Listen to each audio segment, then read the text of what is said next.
Hello दोस्तों, मैं अमित कुमार सिंह आपका अमित सिविल सर्विसेज एकेडमी में बहुत बहुत स्वागत करता हूं। दोस्तों, मेरे चैनल पर डेली बिहार करंट अफेयर्स 6 अखबारों का निचोड़ मैं आपके लिए लेकर आता हूं, जिसमें हम लोग राष्ट्रीय तथा अंतर्राष्ट्रीय घटनाओं को भी देखते हैं। दोस्तों, आज मैं आपके लिए 16 जनवरी 2024 के सभी इंपॉर्टेंट बिहार करंट अफेयर्स लेकर हाजिर हूँ। दोस्तों, इसको पढ़ने के बाद आपका 16 जनवरी का ना एक भी बिहार करंट अफेयर्स छूटेगा, ना एक भी आपका राष्ट्रीय तथा अंतर्राष्ट्रीय खबर छूटेगा। तो दोस्तों, देर न करिए, चैनल को सब्सक्राइब करिए, दोस्तों में शेयर करिए। बहुत ही इंपॉर्टेंट वीडियो सेशन आपको डेली मिलता है। तो दोस्तों, आप इस वीडियो का पीडीएफ मेरे Amit civil services academy Telegram channel पर जाकर पा सकते हैं। तो चलते हैं आज के पहले क्वेश्चन की तरफ। देखिए दोस्तों, हाल ही में आई नीति आयोग की रिपोर्ट के अनुसार 2005-6 से 2019-21 के दौरान बिहार की कितनी प्रतिशत आबादी बहुआयामी गरीबी से बाहर आई है। देखिए दोस्तों, बहुआयामी गरीबी का मतलब होता है शिक्षा, स्वास्थ्य, बहुत सारे आयामों पर जो है गरीबी से लोग बाहर आए हैं, उसके बारे में जानकारी मिलती है। बहुआयाम मतलब बहुत सारे आयामों को उसमें कंसीडर किया जाता है, शिक्षा के स्तर पर, स्वास्थ्य के स्तर पर, जीवन के स्तर के सुधार पे। ठीक है, तो देखिए दोस्तों, 2005-6 से 2019-21 के दौरान बिहार की 44.52% आबादी जो है बहुआयामी गरीबी से बाहर आई है। ये बिहार के 3.77 करोड़ लोग 9 वर्षों में गरीबी से बाहर आए हैं। सबसे अधिक लोग 5.9 करोड़ लोग 9 वर्षों में गरीबी से बाहर उत्तर प्रदेश के आए हैं। कहाँ के आए हैं दोस्तों? उत्तर प्रदेश के आए हैं। 5.94 करोड़ लोग उत्तर प्रदेश के गरीबी से बाहर आए हैं। देश में बहुआयामी गरीबी 2013-14 में 29.17% थी, जो 2022-23 में घटकर 11.28% हो गई है। इस अवधि के दौरान देश के लगभग 24.82 करोड़ लोग गरीबी से बाहर आए हैं। बिहार में गरीबी स्तर 51.89 से घटकर 33.76% पर पहुंच गया है। तो कुछ इंपॉर्टेंट फैक्ट्स दोस्तों याद रखिए। तो बिहार में जो नीति आयोग की रिपोर्ट आई है 2005-6 से 2019-21 के दौरान बिहार की बहुआयामी गरीबी लगभग 44.2% जो है गरीबी से बाहर आई है। 9 वर्षों में बिहार के 3.77 करोड़ लोग गरीबी से बाहर आए हैं। सबसे अधिक लोग 5.9 करोड़ लोग उत्तर प्रदेश के गरीबी से बाहर आए हैं। देश में बहुआयामी गरीबी 2013-14 में 29.17 थी, जो 2022-23 में घटकर 11.28% हो गई है। बिहार का गरीबी स्तर 33.76% पर पहुंच गया है। लगभग 25 करोड़ लोग गरीबी से बाहर आए हैं पूरे देश के। तो ये कुछ इंपॉर्टेंट फैक्ट्स, इसको ध्यान दीजिए। ठीक है, बिहार की दरभंगा के किस साहित्यकार को साहित्य अकादमी युवा पुरस्कार से सम्मानित किया गया है? तो संस्कृति मिश्रा को। देखिए, साहित्य अकादमी नई दिल्ली द्वारा कोलकाता में आयोजित समारोह में बिहार की दरभंगा की साहित्यकार संस्कृति मिश्रा को साहित्य अकादमी युवा पुरस्कार दिया गया है। तो दोस्तों याद रखिए, वेरी इंपॉर्टेंट क्वेश्चन है। साहित्य अकादमी युवा पुरस्कार से संस्कृति मिश्रा, जो बिहार के दरभंगा की रहने वाली है, उनको सम्मानित किया गया है साहित्य अकादमी युवा पुरस्कार से। बोधगया के मगध विश्वविद्यालय परिसर में आयोजित 58वां राष्ट्रीय क्रॉस कंट्री चैंपियनशिप में 2024 में पुरुष वर्ग की विजेता किस राज्य की टीम बनी है? देखिए दोस्तों, बोधगया के मगध विश्वविद्यालय परिषद में आयोजित 58वां राष्ट्रीय क्रॉस कंट्री चैंपियनशिप में 2024 में पुरुष वर्ग की विजेता राजस्थान की टीम बनी है, तथा महिला वर्ग में महाराष्ट्र की टीम विजेता बनी है। प्रतियोगिता में पूरे देश भर से बाहर से 620 प्रतिभागियों ने भाग लिया था। बिहार के खेल मंत्री जितेंद्र कुमार रॉय हैं। बिहार की अंजलि कुमारी ने इसमें रजत पदक जीता है। बिहार कृषि विभाग द्वारा रबी फसलों पर ड्रोन से कीटनाशी का छिड़काव बिहार के किस जिले से शुरू हुआ है? तो देखिए दोस्तों, बिहार में रबी फसलों पर ड्रोन से कीटनाशी का छिड़काव 18 जनवरी से बिहार के बेगूसराय जिले से शुरू होगा। 1 एकड़ जमीन पर कीटनाशी के छिड़काव पर बिहार सरकार 50% का अनुदान भी दे रही है। बिहार के कृषि मंत्री कुमार सर्वजीत हैं। बिहार सरकार आर्थिक जातीय गणना में चिन्हित कितने लाख गरीब परिवारों को 2-2 लाख रुपए स्वरोजगार के लिए? देखिए दोस्तों, हाल ही में जो है मुख्यमंत्री नीतीश कुमार के कैबिनेट बैठक में जो जातीय गणना में जो चिन्हित किए गए थे 94 लाख गरीब परिवार, उनको 2-2 लाख रुपए स्वरोजगार के लिए देने का निर्णय लिया गया है। सरकार यह राशि 3 किस्तों में इन 94 लाख परिवारों को देगी। बिहार सरकार ने सड़क दुर्घटना में होने वाले मौतों में परिजनों को मिलने वाली सहायता राशि को 4 लाख से बढ़ाकर कितना कर दिया। देखिए दोस्तों, हाल ही में एक कैबिनेट में हुई बैठक में जो दुर्घटना में जिस व्यक्ति की मौत हो जाती है उसके परिजनों को जो राशि मिलती है दोस्तों उसको 4 लाख से बढ़ाकर 5 लाख कर दिया गया है। बिहार सरकार ने सड़क दुर्घटना में होने वाले मौतों में परिजनों को मिलने वाली सहायता राशि को 4 लाख से बढ़ाकर 5 लाख कर दिया है। तो इससे कुछ सहायता और बढ़ जाएगी परिजनों को। इसके साथ साथ दोस्तों देखिए बिहार सरकार ने क्या किया है, सीएम चिकित्सा सहायता योजना के तहत किडनी के इलाज के लिए 2.5 लाख रुपए देने की भी घोषणा की है बिहार सरकार ने। बिहार के स्वास्थ्य मंत्री तेजस्वी यादव हैं। बिहार के किस जिले के दाऊदनगर में 25 एकड़ जमीन में सोलर पावर प्लांट लगाने की घोषणा बिहार सरकार ने की है। देखिए दोस्तों, गया के दाऊदनगर में 25 एकड़ जमीन में सोलर पावर प्लांट लगाया जाएगा।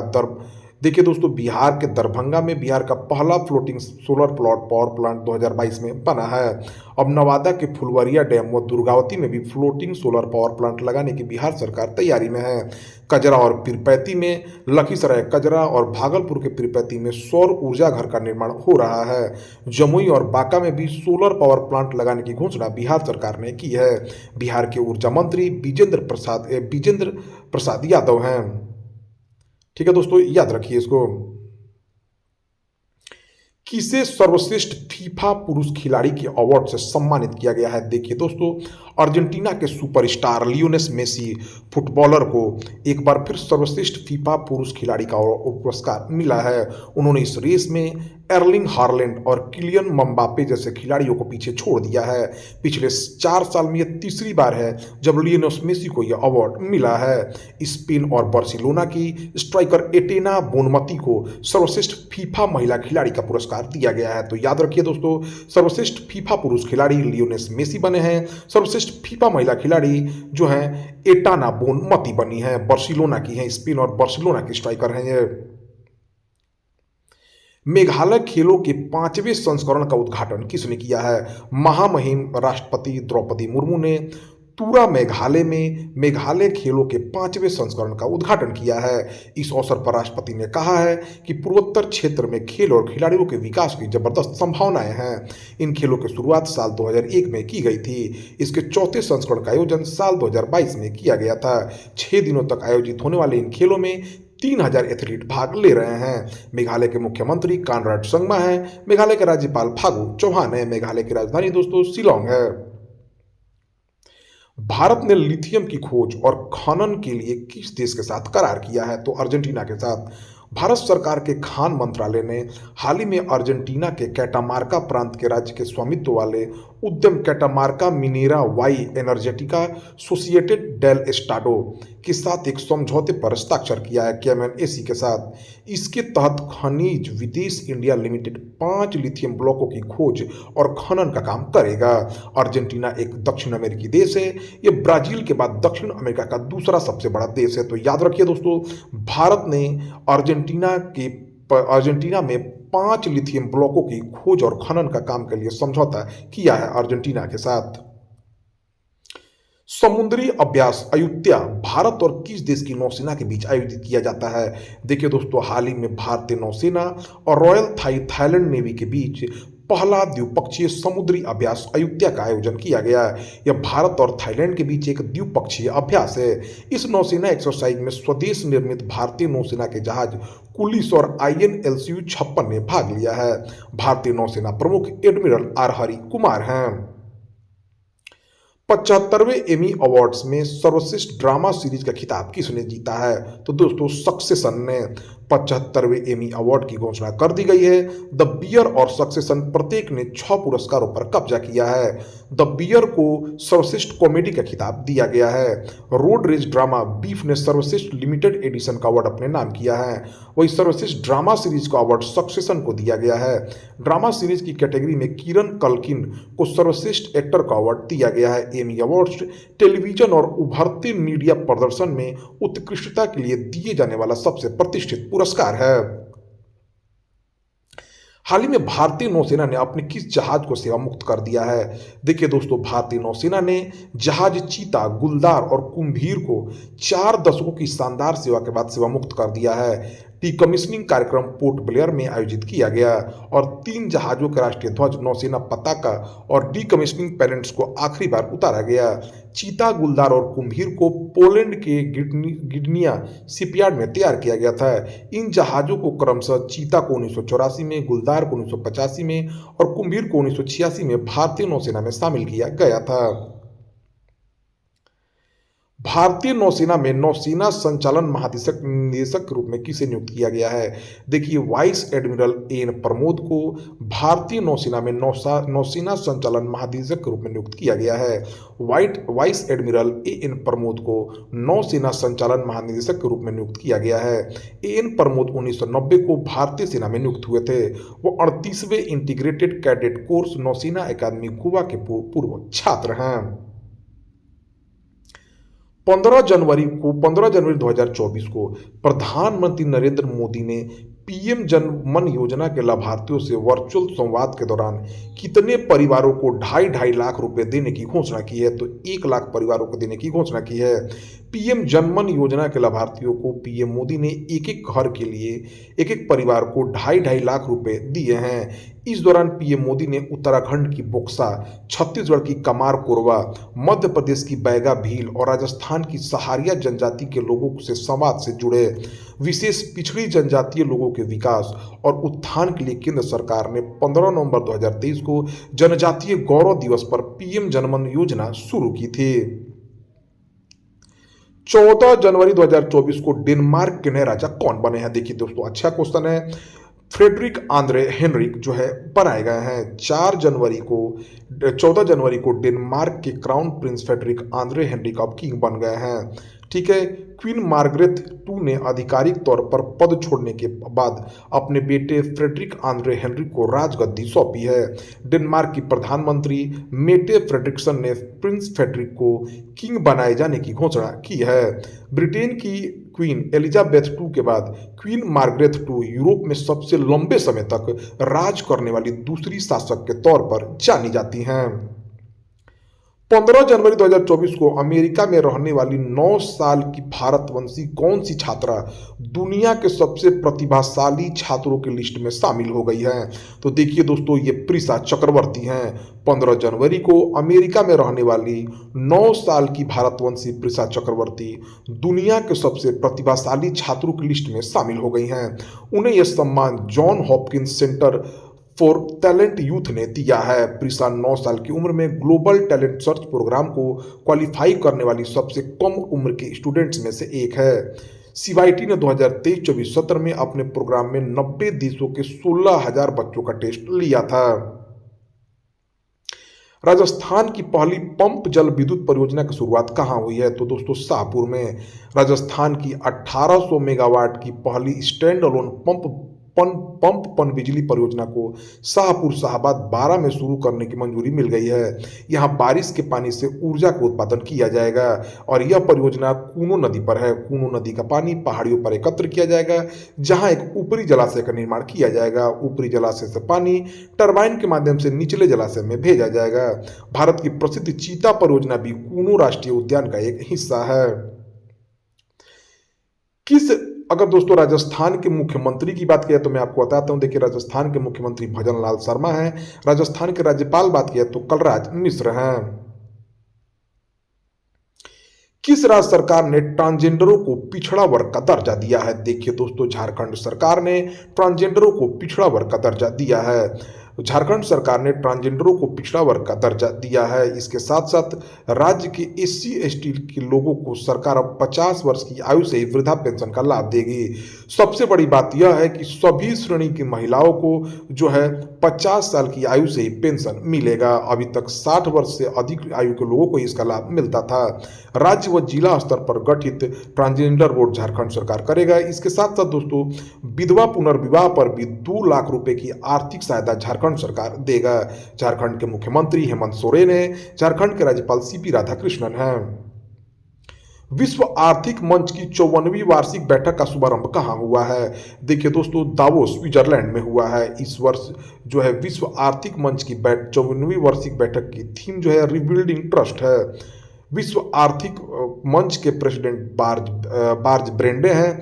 बैठक में भारत का प्रतिनिधित्व 3 केंद्रीय मंत्री स्मृति ईरानी, अश्विनी वैष्णव और हरदीप सिंह पुरी कर रहे हैं। उनके साथ 3 राज्यों के मुख्यमंत्री, महाराष्ट्र के मुख्यमंत्री एकनाथ शिंदे, तेलंगाना के मुख्यमंत्री रेवंत रेड्डी और कर्नाटक के मुख्यमंत्री सिद्धरमैया शामिल हैं। इसके साथ साथ रिजर्व बैंक के गवर्नर शक्तिकांत दास भी इसमें शामिल हैं। डब्ल्यूईएफ की स्थापना 1971 में हुई थी। डब्ल्यूईएफ वर्ल्ड इकोनॉमिक फोरम का मुख्यालय स्विट्जरलैंड के जिनेवा में है। भारत का पहला केंद्र वित्त पोषित गाय अभयारण्य उत्तर प्रदेश में कहां बनाया जाएगा? तो देखिए दोस्तों, भारत का पहला केंद्र वित्त पोषित गाय अभयारण्य उत्तर प्रदेश के मुजफ्फरनगर में बनाया जाएगा। उत्तर प्रदेश के मुख्यमंत्री योगी आदित्यनाथ हैं। उत्तर प्रदेश के राज्यपाल आनंदीबेन पटेल हैं। इसके साथ साथ दोस्तों, भारत का पहला दूरसंचार उत्कृष्टता केंद्र भी सहारनपुर उत्तर प्रदेश में बनाया जा रहा है। तो ये VBI क्वेश्चन है दोस्तों, ध्यान रखिए। भारत का पहला rear earth and titanium theme park कहां बनाया जा रहा है? तो दोस्तों, ये भोपाल, मध्य प्रदेश के भोपाल में बनाया जा रहा है। Rare earth and titanium theme park. Madhya Pradesh के मुख्यमंत्री मोहन यादव हैं। मध्य प्रदेश के राज्यपाल मंगू भाई पटेल हैं। किस राज्य सरकार ने मुख्यमंत्री महिला उद्यमिता अभियान योजना शुरू की है? देखिए दोस्तों, ग्रामीण महिलाओं को उद्यमी बनाने के लिए, स्वरोजगार में आगे बढ़ाने के लिए असम के मुख्यमंत्री हेमंत बिस्वा शर्मा ने मुख्यमंत्री महिला उद्यमिता अभियान योजना की शुरुआत की है। उनका कहना है कि इस योजना के जरिए पीएम नरेंद्र मोदी के 2 करोड़ महिलाओं को लखपति दीदी बनाने का लक्ष्य हासिल करना है। ग्रामीण क्षेत्रों में सामान्य और ओबीसी कैटेगरी महिलाएं यदि इस योजना का लाभ उठाना चाहती है तो उनके 3 से अधिक बच्चे नहीं होने चाहिए। इसी तरह SC/ST की महिलाओं के लिए यह सीमा 4 बच्चों की तय की गई है। असम के राज्यपाल गुलाब चंद्र कटारिया हैं। किस राज्य सरकार ने ऑपरेशन अमृत शुरू किया है? देखिए दोस्तों, केरल सरकार ने एंटीबायोटिक दवाओं के दुरुपयोग को रोकने के लिए ऑपरेशन अमृत शुरू किया है। स्वास्थ्य विभाग की योजना 2024 के अंत तक बिना प्रिस्क्रिप्शन के एंटीबायोटिक दवाओं की ओवर द काउंटर बिक्री को पूरी तरह से बंद करने की योजना ऑपरेशन अमृत के तहत की गई है। केरल के मुख्यमंत्री पिनराई विजयन है। केरल के राज्यपाल आरिफ मोहम्मद खान हैं। विदेश मंत्री एस जयशंकर ने नई शिक्षा नीति के तहत किस भाषा को भारत के 9 क्लासिकल भाषाओं में शामिल करने की घोषणा की है? देखिए दोस्तों, विदेश मंत्री एस जयशंकर ने नई शिक्षा की नीति के तहत फारसी को 9 क्लासिकल भाषाओं में शामिल करने की घोषणा की है। अभी तक भारत में क्लासिकल भाषाओं की संख्या 6 है। ये भाषा तमिल, तेलुगु, संस्कृत, कन्नड़, मलयालम और उड़िया है। नई शिक्षा नीति के तहत इनकी संख्या 9 हो जाएगी। फारसी के साथ साथ पाली और प्राकृत भाषा को भी क्लासिकल भाषा का दर्जा दिया जाएगा। 15 जनवरी 2024 को 76वां भारतीय सेना दिवस के अवसर पर भारतीय सेना ने 2024 को किस वर्ष के रूप में घोषित किया है? तो देखिए दोस्तों, 15 जनवरी 2024 को 76वां भारतीय सेना दिवस के अवसर पर भारतीय सेना ने 2024 को प्रौद्योगिकी अवशोषण का वर्ष घोषित किया है। भारतीय सेना दिवस 2024 की थीम राष्ट्र की सेवा में है। भारतीय थल सेना प्रमुख जनरल मनोज पांडे हैं। भारतीय नौसेना प्रमुख एडमिरल आर हरि कुमार हैं। भारतीय वायुसेना प्रमुख विवेक राम चौधरी हैं। Chief of defence staff Bharat के अनिल चौहान हैं। तीनों सेनाओं के प्रमुख राष्ट्रपति होते हैं दोस्तों। तो ये वेरी इंपॉर्टेंट, इसको ध्यान रखिए। दिसंबर 2023 की ICC player of the month पुरुष को अवार्ड किसने जीता है? तो देखिए दोस्तों, ऑस्ट्रेलिया के कप्तान पैट कमिंस ने ICC player of the month पुरुष को अवार्ड जीता है। आईसीसी ने साल 2023 के दिसंबर महीने के लिए player of the month award के विजेताओं का ऐलान कर दिया है। ऑस्ट्रेलिया के कप्तान पैट कमिंस को दिसंबर 2023 महीने का सर्वश्रेष्ठ पुरुष क्रिकेटर चुना गया है। वही महिलाओं में पुरस्कार भारत की दीप्ति शर्मा को दिसंबर 2023 का सर्वश्रेष्ठ महिला क्रिकेटर का पुरस्कार जीता है इन्होंने। तो दोस्तों, यह रहा 16 जनवरी 2024 के सभी इंपॉर्टेंट बिहार करंट अफेयर्स, राष्ट्रीय तथा अंतर्राष्ट्रीय घटनाओं के साथ। तो दोस्तों, ऐसे ही वीडियो प्राप्त करने के लिए हमारे चैनल से जरूर जुड़े। Thank you for watching my